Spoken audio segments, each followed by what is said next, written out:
नमस्कार, स्वागत करते माझ्या यूट्यूब चॅनलवरती. तर पहा, अशा पद्धतीचा ब्लाऊज कशा पद्धतीने कटिंग करायचा असतो ते मी शिकवते. आता इस्त्री तापलेली आहे. आता मी खालची साईड आहे ती उचलून इथे अशा पद्धतीने ठेवते व प्रेस करून घेते. हा डाट तुम्हाला म्हणजेच हे तुम्हाला टीप मारण्याची गरज नाही किंवा आपलं तुमच्या मेन फॅब्रिकवर हा डाट दिसणार नाही. त्यासाठी अशा पद्धतीने कापड घेऊन हा डाट जो आहे तो मायनस करायचा असतो. आता इथे ज्यावेळेला तुमचा वन डाटचा ज्यावेळेला तुम्ही इथे टक्स द्याल त्यावेळेला आपोआपच तुमचा अशा पद्धतीने कप तयार होईल. तुम्ही पाहू शकताय. आता इथे ज्यावेळेला आपण डाट देतो त्यावेळेला अशा पद्धती फक्त हाच एक डाट येईल. हा डाट तुमचा जो आहे तो फक्त कपड्यावरतीच आपण मायनस करून घेणार आहोत. हे मेन फॅब्रिकवरती हा डाट येणार नाही. त्यासाठी मी इथे अस्तरचा वापर केलेला आहे की हा डाट मायनस व्हायला हवा. जर कागदावर माप टाकलं असतं तर हा डाट आपल्याला अशा पद्धतीने प्रेस करून मायनस करता येत नाही. त्यासाठी आपण अशा पद्धतीने इस्त्री करून घेतलेली आहे. आता जो आकार दिसत आहे तो थोडासा आकार अगदी व्यवस्थित इथे जोडायचा आहे व आकार हा कट करायचा आहे.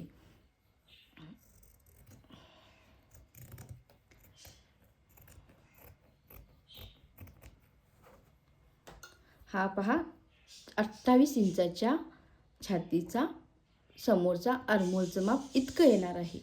आता इकडचंही तसंच पद्धतीने येईल. हा पार्ट इथे ठेवायचा आहे व हा डाट मायनस करायचा आहे.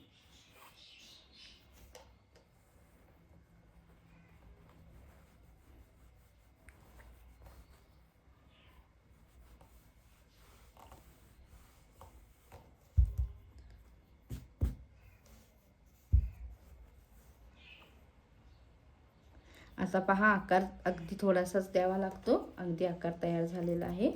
आता आकार अशा पद्धतीने कट करून घेत आहे मी.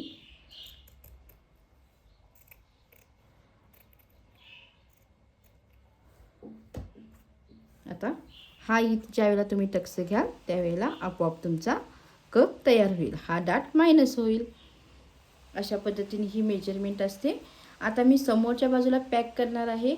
पाठीमागच्या साईडला तुम्हाला काज व बटनपट्टी किंवा हुकपट्टी तुम्हाला कशा पद्धतीने करायची असते ते पाहूया. जर तुम्हाला नको असेल तर तुम्ही समोरच्या साईडलाही काज बटनपट्टी करू शकता. तर हे झाला फ्रंटचा पॅटर्न झाला. आता ज्यावेळेला आपण पेपरवरती ठेवणार आहोत, ज्यावेळेला आपल्या मेन फॅब्रिकवरती ठेवणार आहोत त्यावेळेला अशाच पद्धतीने असा ठेवून किंवा जर तुम्हाला समोरच्या भागाचे 2 पार्ट करायचे असतील तेही तुम्हाला सांगते. आता तुम्हाला पाठीमागचे भाग पॅक दाखवते कारण एक फ्रंटचा भागला काजी बटणं तुम्हाला दाखवायला हवं. तर हे पहा, अशा पद्धतीने तुमचं जो अस्तर असेल मेन फॅब्रिक असेल तो अशा पद्धतीने ठेवायचा आहे. अशाच पद्धतीने ठेवून तुम्ही इथून आखून घेऊन फक्त एकच डाट येतो अशा पद्धतीने टक्स घ्यायचा असतो. तर ते कशा पद्धतीने करायचं ते मी तुम्हाला सांगते. आता हा फ्रंटचा पार्ट आपण बाजूला ठेवूया. आता बॅकचा जो आहे तो बॅकचा पटकन तुम्हाला मी व्हिडिओ खूप मोठे होतात त्यासाठी व्हिडिओ पटकन मी तुम्हाला इथे पाठीमागचा भाग कशा पद्धतीने कट करायचा आहे ते सांगते.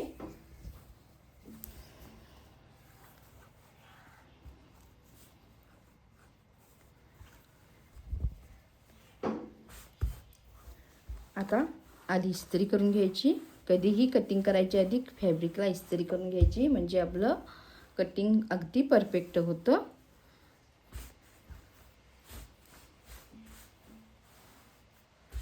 आता पहा लेंथ किती होती. तर लेंथ जी होती ती समोरच्या भागाप्रमाणे पाहूया आपण. म्हणजे समोरच्या भागाची लेंथ 15 + 1 इंच घेतली होती म्हणजे 16. तर मी इथे एक 16 इंचाला अशा पद्धतीने एक मार्क करून घेते व एक रेष इथे आखून घेते.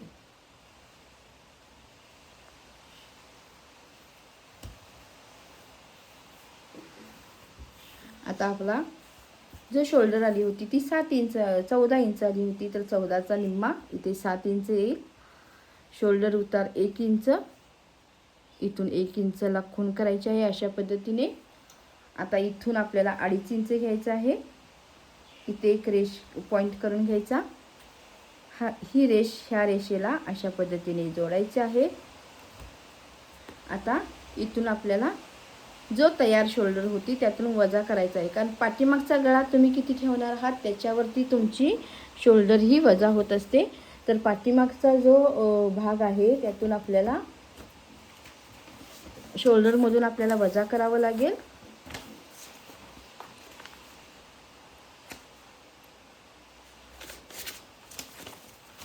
आता इथे तुम्हाला दाखवते पहा. आपली तयार शोल्डर जी होती ती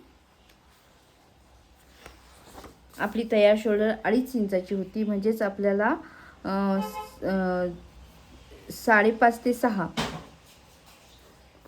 रेडी शोल्डर जी आपली तयार होती ती 2.5 इंचाची होती. तर इथे आपली मेजरमेंट आलेली आहे पहा. म्हणजेच तयार शोल्डर जर 2 इंच, 2.25 इंच किंवा 2.5 किंवा 2.25 इंच जर असेल तर तुम्हाला शोल्डरमधून काही भाग वजा करावा लागतो. तर आता गळा किती घेणार त्याच्यावरती तुमचं माप असतं. तर ते गळा किती घेणार त्यावरती तुम्ही शोल्डर इथे वजा करू शकता. तर पहा इथे आता पाठीमागचा भागाचा गळा मी इथे घेत आहे 9 ते 11च्या मध्ये. म्हणजेच 10 इंच किंवा 11 इंच जर गळा घ्यायचा असेल तर शोल्डरमधून आपल्याला वजा 3 इंच करावं लागेल.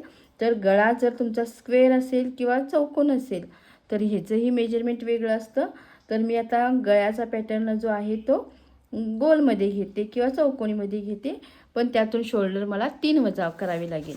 म्हणजेच आपल्याला पूर्ण शोल्डरमधून 3 इंच वजा केल्यावरती किती माप येणार आहे पहा. तर 14 इंच तयार शोल्डर होती, त्यातून 3 इंच वजा केलं, 1, 2 व 3. तर आपली शोल्डर ही किती असेल 11 इंच असेल. म्हणजेच 11चा निम्मा भाग आपल्याला इथे टाकावा लागेल. 5.5 इंच हा पाठीमागच्या भागाचं सांगत आहे.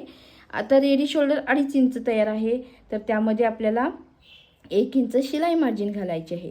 तर आपली किती येईल इथे 3.5 इंचाला इथे पॉईंट करून घ्यायचं आहे. तर आपली उरलेला जो भाग आहे 2 इंचाचा ती आपली गळारुंदी इथे पडणार आहे. आता हे तुम्हाला लक्षात आलं. आता इथे आर्महोलचं माप टाकते. आर्महोलचं माप तुम्हाला मी शिकवलेलं आहे कसं करायचं असतं. तर छातीचा 28 छाती आहे त्याचा भागिले आपण 6 करायचं, बरोबर 4.6 आलं होतं. त्यामध्ये आपल्याला प्लस 1 इंच ॲड करायचं, म्हणजेच किती येणार 5.6 इंच इथे आर्महोल येईल. तर इथे आर्महोलला एक रेष आखून घ्यायची, ती आपली चेस्टची किंवा चेस्टची असते. तर ही आपली आर्महोलची लाईन झाली. तर आता इथून जितकं अंतर आलेलं आहे 5.5, इथंही तेवढंच 5.5 इंच घ्यायचं. हा पाठीमागचा भाग दाखवत आहे व इथून सरळ रेषा आखायची आहे. आता याचा मिडल करून घ्यायचा आहे. आता जो भाग आलेला आहे त्याचा मिडल पॉईंट अशा पद्धतीने घ्यायचा आहे व इथून आपल्याला अर्धा इंच बाहेर जायचं आहे, कारण पाठीमागचा आकार आहे त्यासाठी अर्धा इंच बाहेर घ्यायचं आहे. इथून आपल्याला 1.25 इंच व त्याच्यावरती एक रेष फक्त इतकंच अंतर घ्यायचं आहे व हा आकार जोडायचा आहे. आता इथून जो आपण भाग घेतलेला आहे तो इथंच येणार आहे, कारण अर्धा इंच इथे आत असतं.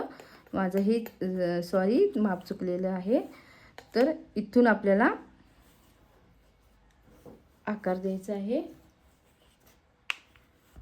ही आपली सरळ लाईन असेल व इथे डॉट डॉट करून मी आकार देते अशा पद्धतीने. आता हा आपला पाठीमागचा मुंड्याचा आकार झाला.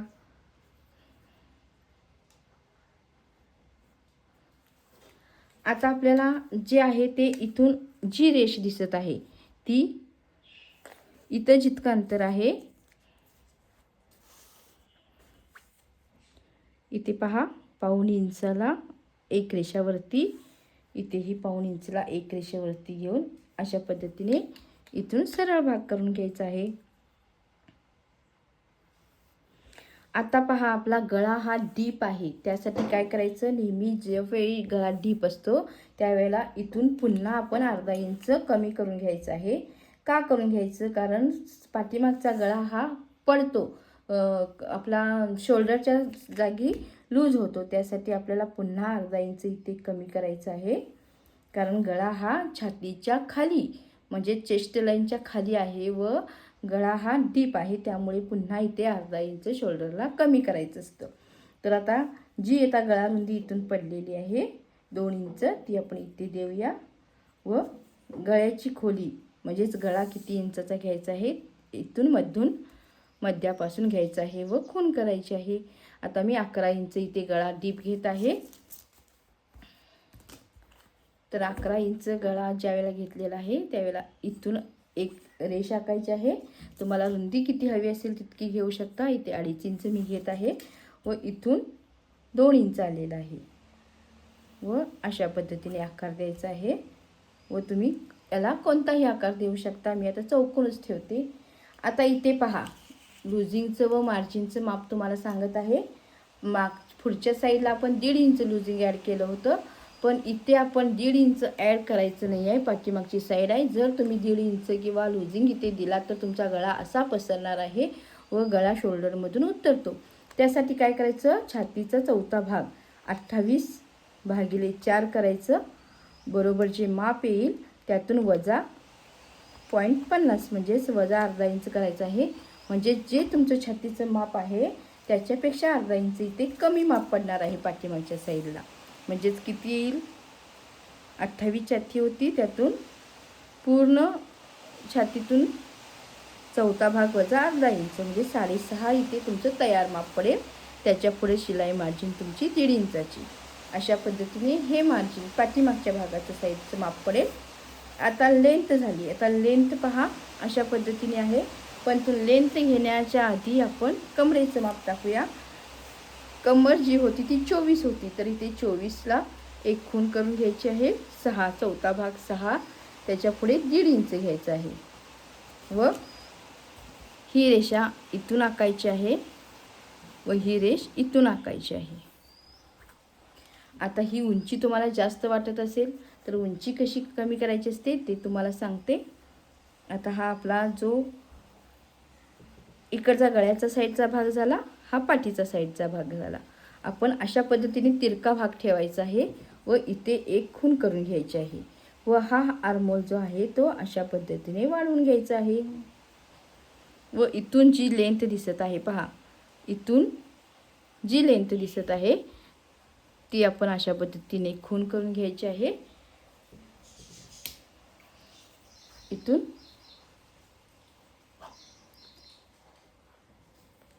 जसा आकार जातो तसा तिरका आकार द्यायचा आहे. व आता तुम्हाला उंची तयार किती हवी आहे त्यामध्ये 1 इंच ॲड करायचं आहे. आता पहा इथे जे आलेलं आहे माप ते 13.5 इंच आहे. म्हणजे जर उंची 12.5 घ्यायची असेल तर तुम्ही 1 इंच इथे प्लस करून 13.5 इंच अगदी बरोबर होतं. जर तुम्हाला उंची जास्त वाढवायची असेल तर तुम्ही ती 14 इंच घेऊन इथून सरळ रेष आखून घेऊ शकता. तर इथे मी 13.5 इंच उंची घेते, कारण 12.5 इंच उंची अगदी बरोबर होते. कारण चेस्ट ही 28 इंच आहे, तर त्यासाठी मी इथून सरळ अशा पद्धतीने रेष आखून घेते. आता हे झालं पाठीमागचं माप. तर आता इथे पहा रेडी शोल्डर ही आलेली आहे. अगदी व्यवस्थित हे पाठीमागच्या भागाचं मी तुम्हाला माप सांगितलेलं आहे. आता मी कटिंग करून घेते.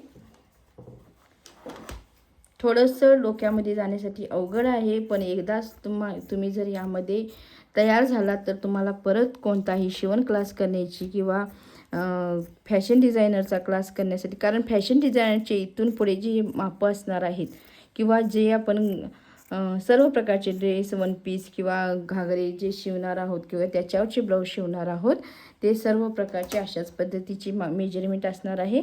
आता हा भाग पहा अशा पद्धतीने मायनस करायचा आहे. पूर्ण भाग मायनस होईल व इथून आपल्याला आकार येईल. आता पाठीमागचा भागाला अशा पद्धतीने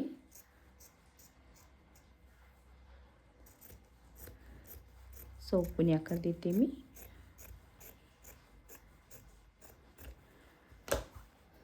आता हा पार्ट व हा पार्ट 1 टक्सचा मी ब्लाऊज तुम्हाला इथे शिकवलेला आहे.